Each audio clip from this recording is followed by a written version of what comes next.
Nuovi positivi in Veneto, ma si svuotano le terapie intensive e positivi Covid rimangono solo in 12 e per l'ordinanza dei centri estivi Zaia aspetta le altre regioni. Per la prima volta parla l'ideatrice del modello Veneto contro il dilagare dei contagi, la dottoressa Russo. Il Veneto ora è la regione con la contagiosità più bassa del nord Italia. Casi meno gravi grazie alle mascherine che abbassano la carica virale del coronavirus. Il virologo Crisanti invita tutti a usarle sempre. Il Veneto insiste sul voto a luglio, il governo sempre più orientato per l'election day a settembre e il presidente della regione scrive al capo dello Stato Mattarella. Ordinanza comunale a Vicenza, controlli serrati a Treviso e sul litorale, obiettivo stop alla movida agli assembramenti nel primo weekend dopo l'apertura dei locali. Dopo 3 mesi di chiusura, le case di riposo dell'Istra riaprono alle visite nel segno della massima prudenza, il saluto a genitori e nonni dietro un vetro e il video commuove la Marca. Costata 2 milioni di euro e praticamente mai funzionante l'ovovia sul ponte della Costituzione a Venezia, oggi è stata smantellata, sarebbe dovuto servire per trasportare i disabili.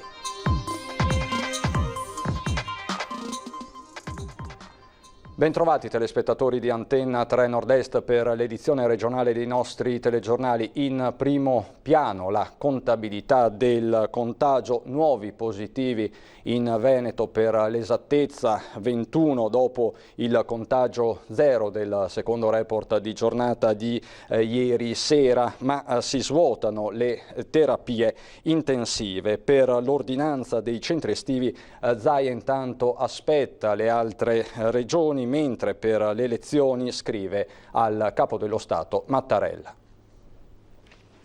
Le terapie intensive, questo è un bel dato, sono 40.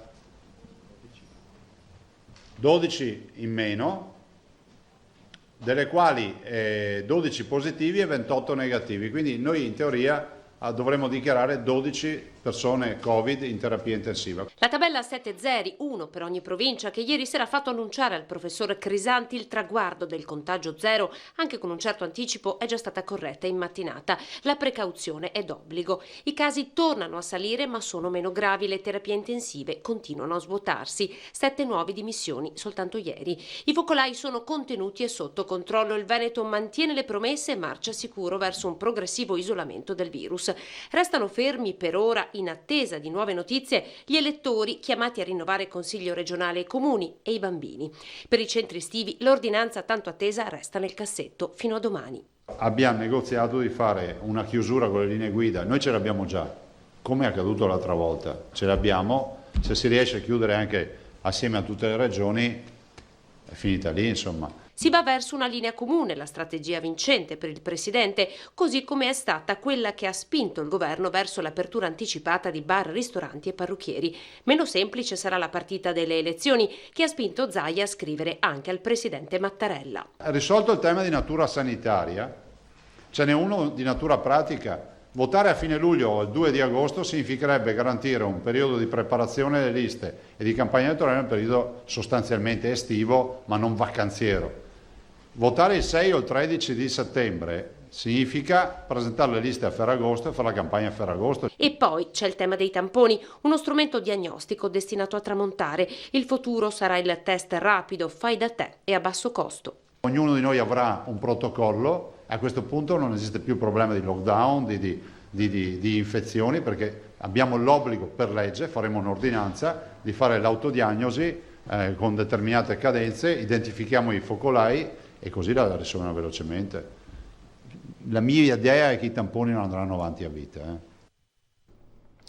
E c'è il secondo report di giornata della Regione del Veneto con azienda zero, 4 nuovi casi di contagio, lo vedete dalla tabella appena trasmessa in tutto il territorio regionale, quindi il trend è in costante diminuzione, un nuovo caso a Padova, 3 a Treviso, 1 a Venezia, le altre province sono di fatto a contagio zero anche per questa sera, 4 quindi i nuovi casi, però c'è un però che che riguarda i decessi, che sono 6 su tutto il territorio regionale nel corso della giornata di oggi. Di questi ben 5 all'ospedale Sant'Orso di Vicenza. L'altro decesso invece si è registrato nel veronese all'ospedale di Villafranca. Nessun decesso nelle strutture territoriali. Questa quindi la seconda tabella e il secondo report di giornata. E sul modello Veneto anti-Covid si è soffermata oggi Francesca Russo, capo del Dipartimento Prevenzione del Veneto. Eccola Francesca Russo, la dottoressa siciliana che prima degli altri già il 31 gennaio scorso aveva pronto e stilato il piano anti-Covid per il Veneto. Capo dipartimento della prevenzione della nostra regione, la virologa viene così presentata dal governatore Zaia. La dottoressa Russo è colei che ha definito il piano di sanità pubblica e come direttore della prevenzione, i tamponi, a chi si fanno i tamponi e tutte le cose che conoscete, tanto è vero che quel 21 febbraio sera con i primi 2 contagiati lei ci ha messo nelle condizioni di partire subito, ad esempio, con la partita dei tamponi. E grazie a lei e alle sue competenze che tante saracinesche si sono alzate in Veneto prima che in altre parti d'Italia, in anticipo sulla fase 2. Ed è sempre lei a spiegarci cos'è e come funziona il famoso modello Veneto, che con i suoi 14 laboratori di microbiologia, compreso quello dell'azienda ospedaliera di Verona, ha esteso per i sintomatici il previsto periodo di quarantena. Io 3 giorni fa, ho mandato una lettera a tutte le aziende ULSS per rafforzare la sorveglianza. Abbiamo esteso il periodo di isolamento per i soggetti sintomatici da 14 a 21. Abbiamo detto che tutti, anche i soggetti asintomatici, contatti occasionali, di valutare di fare il tampone. Spiega quali sono i famosi indicatori chiamati di risultato, con il trend dei malati e il dato R con 0 che indica cioè quanto la malattia sia contagiosa. Stabilito questo, si va alla fase successiva che tecnicamente si chiama R con T. In questo caso, dove abbiamo una malattia che già è circolata nella popolazione, il tasso di contagiosità si chiama R con T. E secondo le indicazioni del Ministero e le indicazioni naturalmente internazionali, questo R con T, per collocare una regione in una fascia di bassa contagiosità, si deve mantenere al di sotto di 1. E adesso arriva la notizia: il Veneto, sebbene in queste ultime 24 ore registri un seppur lieve aumento dei contagi, è la regione dichiarata con la contagiosità più bassa rispetto a Lombardia, Emilia, Piemonte e Friuli. Per gli ultimi dati noi siamo a 0,41 e questo è uno degli indicatori principali che fa sì che allo stato attuale la nostra regione sia definita con una contagiosità bassa. L'allerta per l'emergenza non è affatto finita, avverte. Perché questo non è il momento di allentare, ma è piuttosto il momento di stringere, perché se noi allentiamo in questo momento il rischio è che torniamo nella fase 1 e noi non vogliamo più tornare alle morti, ai ricoveri, alla sofferenza delle persone. E questo concetto è stato ribadito oggi da Padova anche dal professor Andrea Crisanti. C'era una bellissima fila di 0 che a nostro avviso andava sottolineata perché è un momento che noi aspettavamo da 100 giorni. 0 contagi in Veneto il 21 maggio, esattamente 3 mesi dopo l'inizio dell'emergenza coronavirus, il risultato tanto atteso. Un risultato che però non deve far abbassare la guardia. L'appello arriva dal professore Andrea Crisanti, il papà dello studio SUVO, che invita tutti ad usare sempre la mascherina, un dispositivo essenziale per non essere contagiati. Le mascherine hanno un ruolo importante e funzionano, e qui lo ripeto perché voglio condividere l'esperienza che abbiamo avuto qui da noi in ospedale, in cui operatori che erano inconsapevolmente venuti a lavorare ed erano infetti usavano le mascherine, hanno lavorato un'intera giornata con altri collaboratori, anche loro usavano le mascherine e non si è infettato nessuno, quindi ecco, le mascherine funzionano. Sulle scene della movida padovana che hanno indignato l'opinione pubblica, Crisanti dice: casomai posso lamentare una mancanza di coerenza sul messaggio delle mascherine. Prima non servivano, poi servivano, poi devono essere marcate CE, poi devono essere fatte in questo modo, poi alla fine mettetevi quello che vi pare. Ecco, così non va, perché alla fine poi i giovani pensano ma allora non servono, no? E invece servono. Quindi io la critica non la faccio ai giovani, ma la devo fare a questa mancanza di coerenza di questo messaggio. I tamponi non si fermano ora che i casi sono diminuiti, anzi il team del professore lavora a pieno regime. Le persone che hanno molti più contatti sono più a rischio di infettarsi e che purtroppo non sono gli anziani, perché gli anziani sono persone più vulnerabili. Se noi adesso andiamo a analizzare tutte le persone che noi abbiamo identificato positive qui all'ospedale, noi abbiamo fatto circa 200.000 tamponi, 5.000 positivi, la maggior parte sono giovani. Gli anziani si ammalano, sono quelli che vanno a finire in ospedale e a rianimazione. Sulla questione scuole invece Crisanti spiega che uno dei rischi maggiori è l'assembramento dei genitori che accompagnano i figli. Facendo riferimento sui dati di VO ma anche di altre esperienze, i bambini da 1 a 10 anni sono particolarmente resistenti all'infezione. Questo non vuol dire che in assoluto i bambini non si ammalano, però sono sicuramente ma molto più resistenti degli adulti. Quindi io penso che, considerata la loro resistenza, una sperimentazione per capire come si deve fare sarebbe giustificata, ecco, con tutte le dovute precauzioni, in modo particolare per i genitori. Sul virus nessuna previsione, si conosce ancora troppo poco, impossibile dire se in autunno ci sarà un nuovo picco di contagi. E cerco di dire solo cose che sono documentate dai fatti, quindi ecco, proprio per questa sento la responsabilità che se uno dice una stupidaggine poi c'ha un effetto a catena che bisognerebbe evitare. Torniamo a occuparci di elezioni regionali, tema che, lo avete sentito poco fa, è stato affrontato dal governatore Zaia anche oggi. Il governo conferma la linea, si va verso un election day a settembre. In questo momento immaginare un voto a luglio è troppo presto, perché c'è la raccolta delle firme per le liste, ci sono la composizione delle liste, quindi il passaggio che stiamo lavorando in questo momento è di poter votare a settembre. La cosa migliore è fare un election day, cioè votare insieme i referendum costituzionali, le amministrative, immagino Venezia e altri comuni del Veneto, e poi per la regione Veneto, visto che diamo le indicazioni.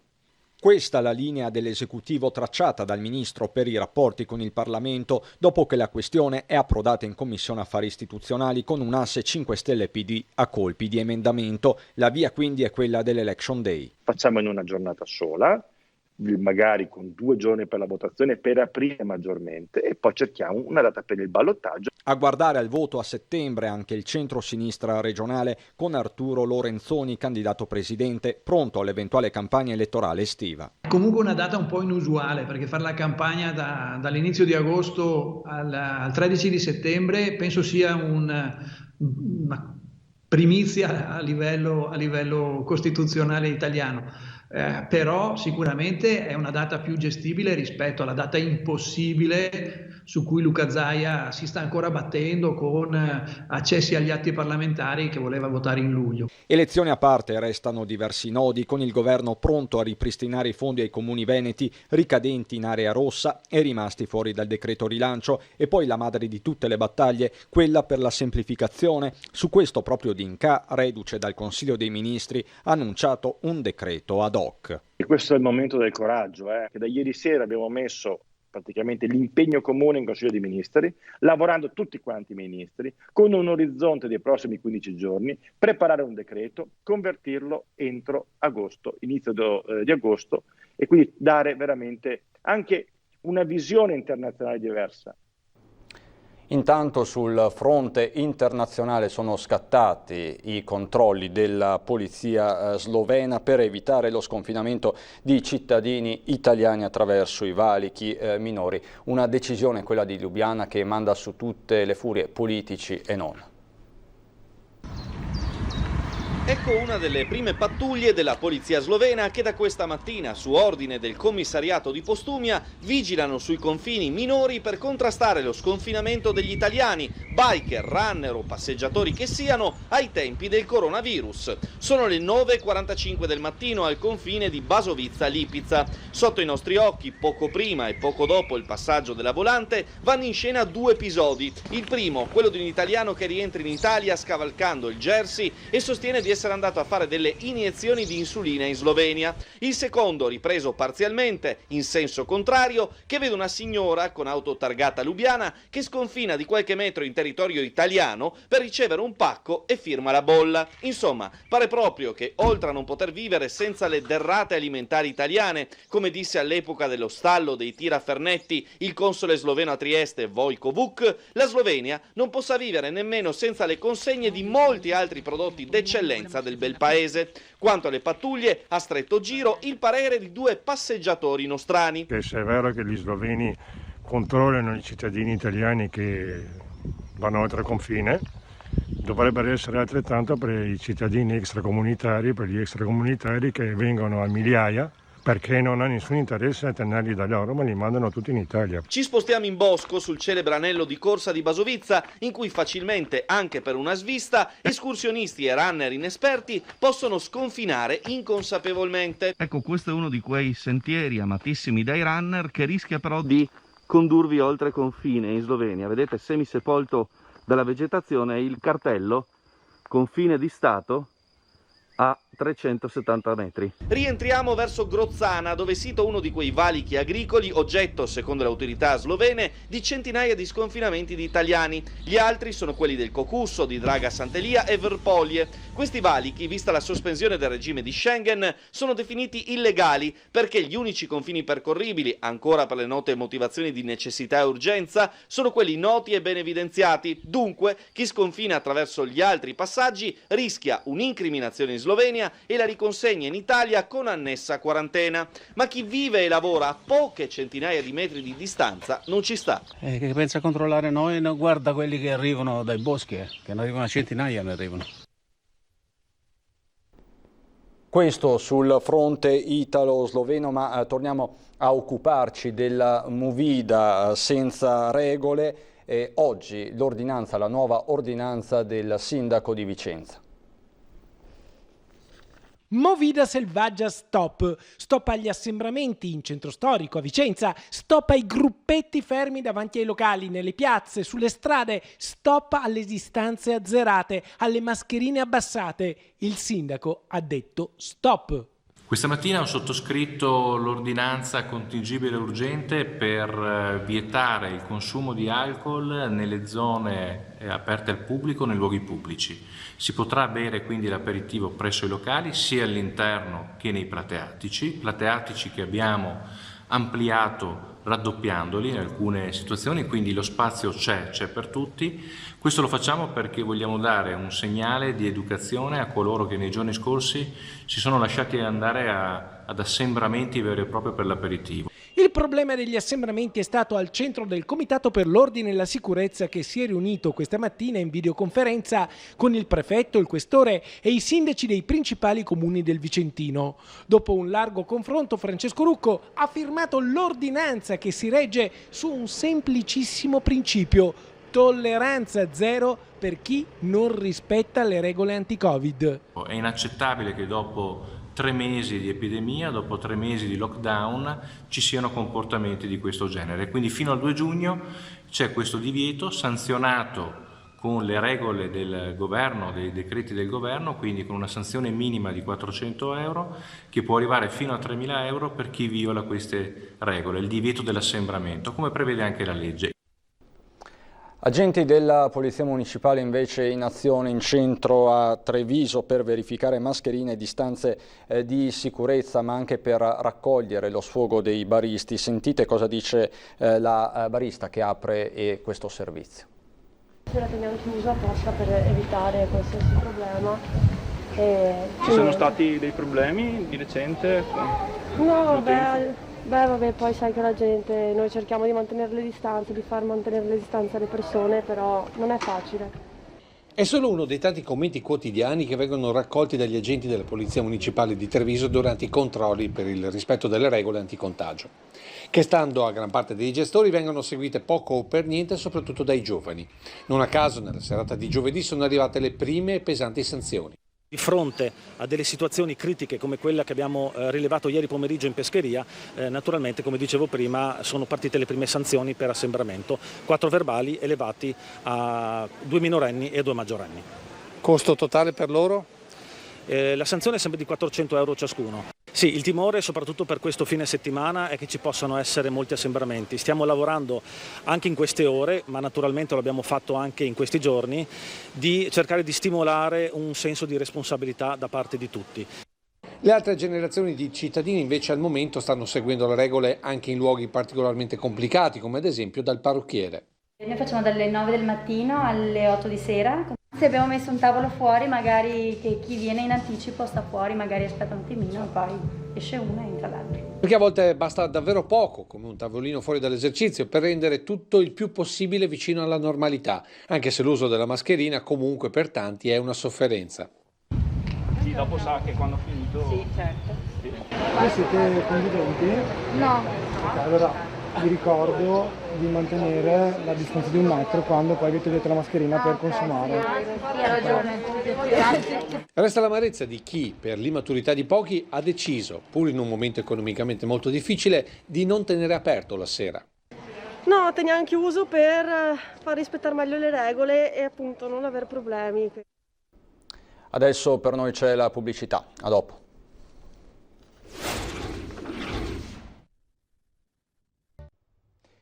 Rientriamo in studio per parlare di anziani e coronavirus. Dopo 3 mesi di chiusura, le case di riposo dell'ISRA riaprono alle visite dei parenti nel segno della massima prudenza. Il saluto a genitori e nonni, ma dietro un vetro il video commuove la Marca.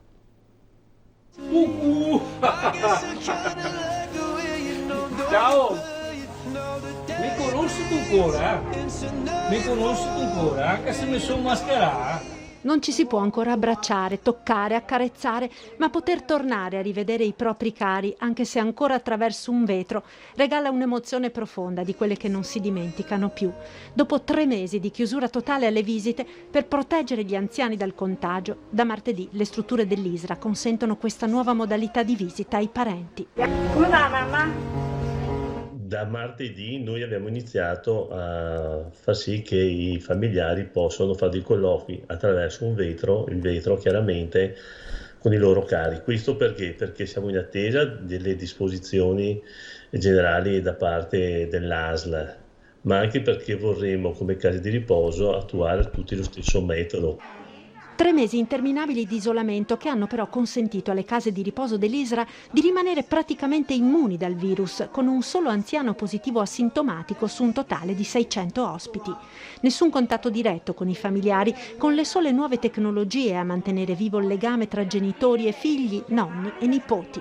C'è stato di grande aiuto Skype, le videochiamate sono stato un grande aiuto perché il vedersi è importante, ecco. Però ripeto, vedersi via Skype è una cosa, vedere la persona attraverso il vetro è un'altra cosa, ecco, perché ti dà un senso di vicinanza che sicuramente non ti dà il telefono e neanche Skype. Ora, seppur separati da un vetro, si può tornare a guardarsi negli occhi. Massima precauzione perché diciamo questi mesi le case di riposo non è che abbiano avuto una grande pubblicità positiva, ecco. Perciò noi come ISRA siamo stati anche bravi ma anche fortunati, però riteniamo che la fortuna debba essere aiutata con la prudenza. Tragedia sul lavoro questa mattina a Limena.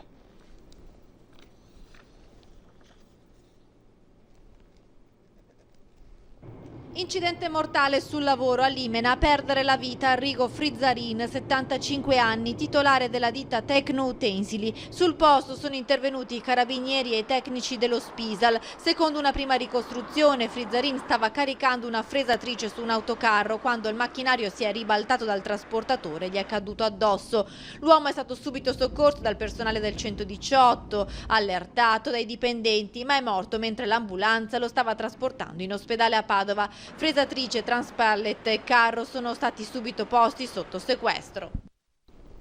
E a proposito di incidenti tragici sul lavoro, il comune di Cadonega ha conferito oggi la cittadinanza italiana alla vedova e ai figli di Marian Bratulo, operaio romeno di 44 anni, lo ricorderete tutti, morto il 27 dicembre 2018 per le conseguenze di un incidente avvenuto alle acciaierie venete di Padova il 13 maggio precedente, in cui aveva perso la vita anche il collega Sergiu Todita, moldavo di 39 anni. Andiamo adesso a Venezia per la contestata ovovia sul ponte di Calatrava. È stata rimossa. Via l'Ovovia. In poche ore gli addetti dell'impresa Cavalletto di Marghera hanno prima rimosso la cremagliera sulla spalla del ponte della Costituzione, poi hanno sganciato la cabina e l'hanno caricata su una chiatta. In poche ore l'ausilio elettrico per i disabili del valore di 2 milioni di euro, praticamente mai utilizzato perché si bloccava a causa delle oscillazioni del ponte e per il tempo di percorrenza che metteva in difficoltà il disabile e l'accompagnatore, è stato smontato. L'ovovia era stata realizzata subito dopo il ponte, dato che questo non aveva i requisiti di legge per il passaggio delle persone con difficoltà motorie, ma era subito risultata inservibile. Non è colpa di nessuno, non ha mai funzionato, nessuno ha mai detto niente. È il sistema di amministrare le robe che abbiamo qua, anche nel Veneto, non solo in Italia. Si è persa un'opportunità per abbattere barriere architettoniche. Adesso questa decisione drastica per lei è una cosa positiva o negativa? Quanti soldi c'è chi avrà speso? Tanti, per togliere, mettere, togliere. Ecco, da qua sei una schifezza. Si poteva migliorare, però non lo so, forse serviva uno forse più intelligente da farlo anche per le persone che sono in difficoltà. Smontati anche gli approdi di quello che in linguaggio tecnico è definito dispositivo traslante. Al loro posto, in riva al Canal Grande, torneranno i masegni in trachite. Costo totale dell'operazione 95.000 euro. È tutto per questa sera per la nostra edizione regionale. Adesso ci sono le previsioni del tempo. Buon proseguimento di serata.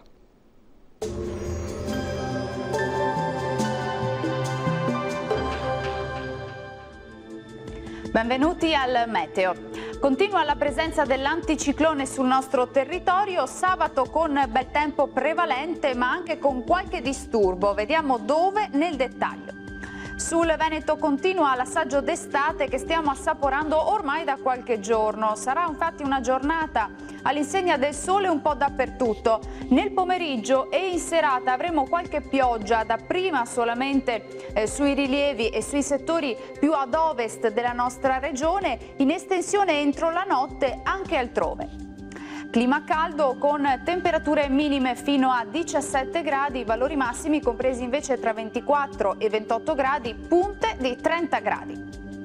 Ci spostiamo ora sul Friuli Venezia Giulia, anche qui tanto sole, cielo poco nuvoloso, ma durante le ore serali e notturne non si esclude qualche acquazzone. Temperature minime tra 15 e 17 gradi, massime tra i 24 e i 27 gradi. Infine uno sguardo alla situazione del Trentino Alto Adige, scenario simile con ampio soleggiamento e con locali precipitazioni a partire dal pomeriggio. Temperature minime sui 13 gradi, massime sui 28-29 all'incirca. Dal meteo per ora è tutto, buon proseguimento con Antena 3. Arrivederci.